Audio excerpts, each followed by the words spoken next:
Thinking about that baby shower that we did in the backyard, we pulled out a PA for that because unlike other events where we have people over in the backyard, this is one where we wanted a focal point and people wanted Mhm. to be able to, address the couple having the baby.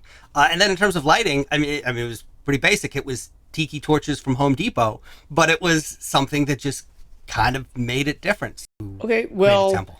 I love your example, how you intuitively knew that you wanted to make the lighting special. You wanted to make it different than it is in every other night in your backyard. All people who are liturgists or have studied a lot of theater know lighting makes an enormous difference. It's really hard to be intimate in relationship and maybe even romantic and sober under bright, shining fluorescent lights, for example. So the first rule that I like to share is put the lighting where you want the attention. You were at this baby shower, and my guess is the parents and the grandparents wanted to say something. So make sure there aren't floodlights all around the crowd away from the speakers, and make sure there is lighting on the speakers. And this sounds obvious to me, but I've been at events where nobody thought that out. And so there was lighting distracting us from everywhere we could look, except where they wanted the attention. And it's not rocket science. You can turn off lights that are away from where you want the attention, and you can bring in lights. There's so many options now with LEDs to bring it closer to where you want the attention.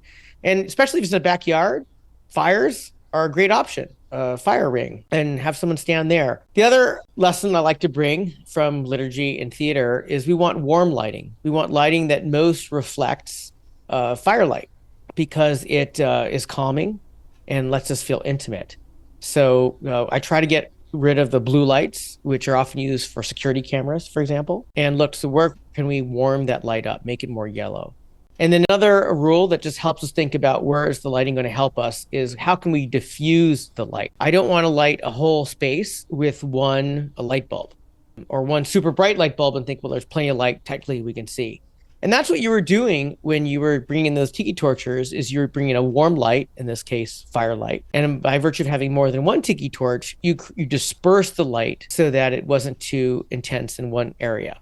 And my guess is you noticed that really made the space more comfortable and made it feel more intimate for the kind of baby shower you wanted to host. I'm so glad to hear you talk about this because I feel like sometimes I geek out a little too much about the lighting in a place like my backyard because I have sort of those floodlights that are just their colors and they're just on the plants in the background to kind of give it an ambiance. And I think way too hard about this stuff, and I'm glad to hear you go into such detail to know that I'm not the only one. Well, it makes an enormous difference. And I notice people who are not trained in this, they can feel the difference, but they don't know what is off. And so for those of us know, well, the light is too blue or it's too bright or it's too focused or it's focused in the wrong place.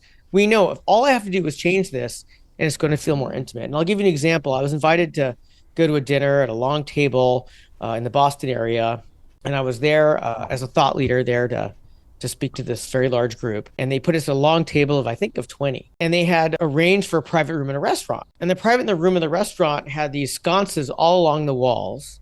And then we were sitting at a dark table. And I knew that if we could just dim those sconces to almost nothing and we put 15 lights along the center of the table, this dinner we were having would have felt 2 to 5 times more comfortable and intimate. And all we would have to change is get the lighting away from where the attention is, i.e. the walls, and put it where we want the attention, which is at the table. And it would have felt so much more magical. And nobody thought that through. As you well know, candles are cheap and it's easy to dim and or turn off lights. And most people don't mind sitting at a table that's candlelit across from other people they want to talk to.